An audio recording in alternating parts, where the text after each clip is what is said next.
We just had the 11.2 update drop in Warpath, and it's an interesting update because there was supposed to be quite a few solid, very looked forward to changes with the update, and the update got released, and we're missing quite a bit of it. So we're going to talk about that and cover what was supposed to be added and everything that has been added that is of actual relevancy and in any importance. So let's go ahead and jump right into the video.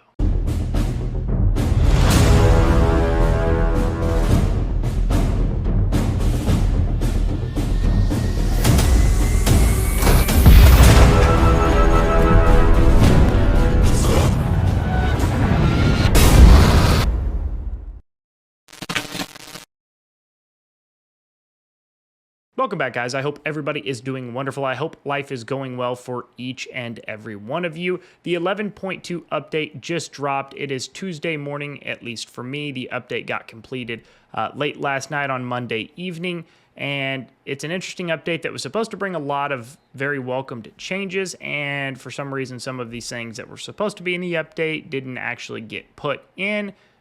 Don't really know why, but we're going to break all of that down. If you enjoyed this video and want to continue to see more videos covering the latest updates here in Warpath, make sure you like this video and subscribe to the channel. Also, side note before we get going, I have recently invested in two brand new, really nice high-end monitors. So the only reason I'm bringing that up in the first place is because I'm working through getting settings, exactly the way I want. If there's any issue on your guys' end actually viewing the videos, if the colors are off, if the quality is bad, anything like that, please let me know in the comments so that way I could go in and try to get those things addressed. And on the flip side of that, if everything looks good, if it looks crisp, please let me know that as well so I know that what I've got it set at currently is where I need to leave it. All right, now with all of that out of the way, let's go ahead and jump into the Dev War Room notes and start breaking down the high points of the 11.2 update. All right, guys, we are now in the Developer War Room.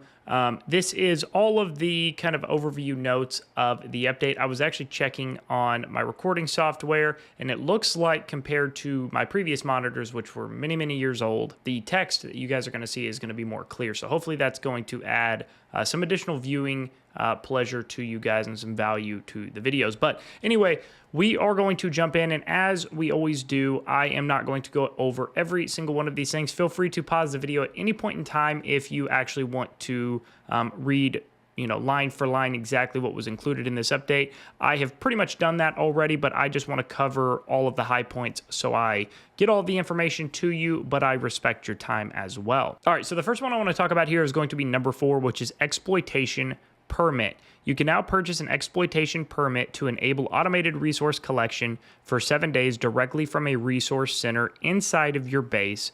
Deploy collection troops to mine resources nonstop until the quota is met. Streamline your resource management today.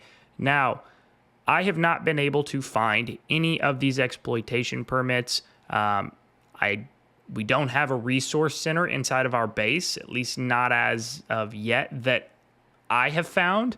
If I am just totally missing something, please let me know, but I can't find this anywhere.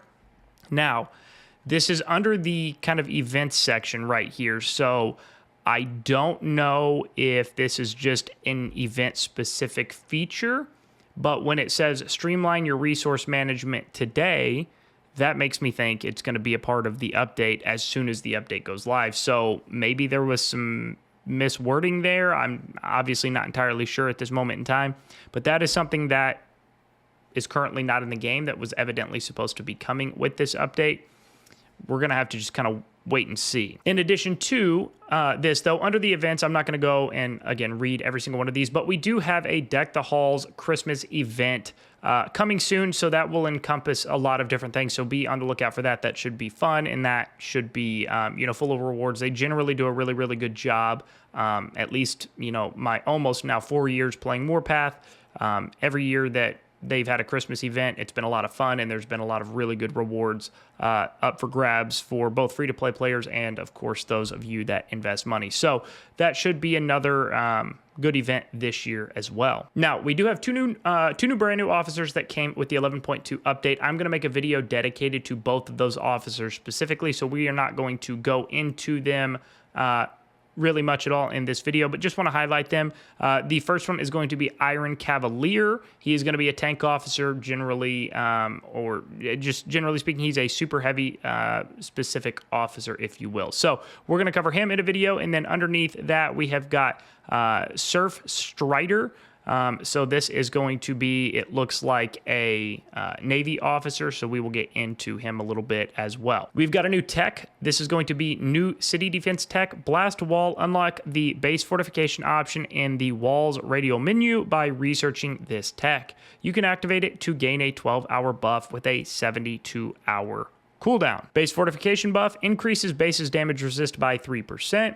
Your base cannot take more than 40% of its max HP and damage within 15 seconds. If the damage reaches this threshold at any point during the 15-second period, your base will become immune to all damage for the remainder of that time. Base fortification will expire as soon as the immunity effect ends. And then C says, if your base is destroyed while base fortification is active, the buff will immediately end. The activation requirements for this: base fortification cannot be activated while your base is in combat. The base fortification buff will be removed if you relocate your base, airlift, move to another city, or migrate to another server. They have now added a feature which is secondary password. You can set up a secondary password in the options menu. Once enabled, this password will be required for certain sensitive actions. To protect your account, do not share your second password with anybody. I'm assuming this is something like two-factor authenticity. That's just my guess. They seem to be, for whatever reason, pushing this Ops Center, this Elite Ops Challenge thing pretty heavily. I don't really know why, but new manuals and Elite Ops features are now available in the Ops Center. The Elite Ops feature offers a weekly challenge where you can earn points by completing the challenge.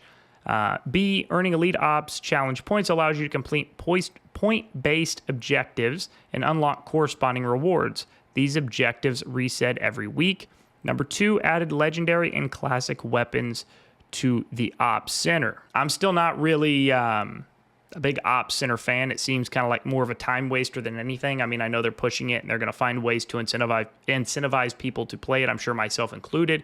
But I would rather not, to be honest with you. Between the dailies and then the fighting and all that, it's like, now this is one more thing that's just going to be, kind of consuming time, if you will, and I'm not a big Ops Center guy. We have now had some changes to the tactics, the commander tactics. Upgrading a legendary tactic to level 3 and level 5 will grant you additional bonuses. So they're trying to definitely push people to, invest in these tactics a little bit more, especially the legendary tactics, to try to get these higher or additional bonuses at these certain level intervals. They have made a slight tweak to surprise attack as well.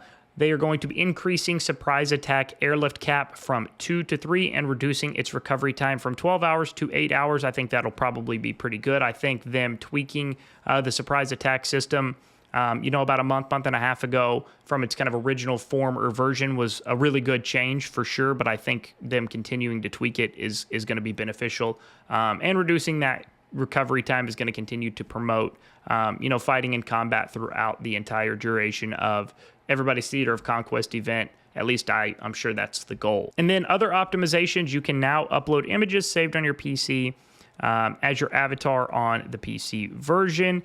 You can now send images saved on your PC through chat in the PC version. Number 3, extended the wait period for migrations between servers with significantly different launch dates. Number 4, fixed an issue where penetration depth of a 7.2 star anti-submarine frigate was lower than that of a 7.1 star anti-submarine frigate. Number 5, added a buff summary for Naval Force troops under the military tab in the buffs interface. Number 6, added Alliance Command contribution rankings for Conquest Beyond, New York, and a GNC. That's fantastic. Very much looking forward to that. Number 7, added a new function that lets you quickly claim rapid resupply for both Ground Force and Naval Force campaigns. I did that for the first time yesterday evening after the update, and it was fantastic. It definitely, while it doesn't save a lot of time, because doing that in general didn't take a lot of time, any time saved is fantastic and I think very welcomed, as time is very valuable. So I can definitely appreciate that. And number 8, optimize some officer skill descriptions without changing their actual effects. All right, so overall, the things that have been added in the 11.2 update or that have been tweaked in the 11.2 update, I think for the most part are all good things and are very welcomed. I think the biggest kind of elephant in the room, if you will, that was supposed to be added with this update, but that is nowhere to be found in game or in those notes, is the preset army composition setups that you could switch between. I know on the PTR version of the game, which is kind of the like pre-official release version of the game,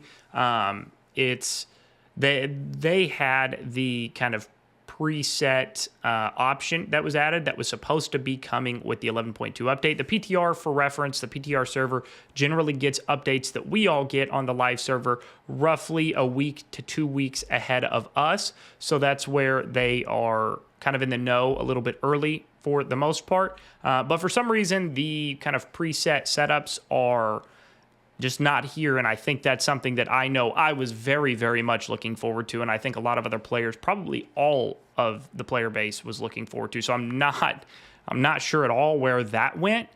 However, hopefully that'll get added sooner rather than later. I was very much looking forward to that. I think it would have made combat a lot more interesting. I think it would have saved a lot. I know it would have saved a lot more time.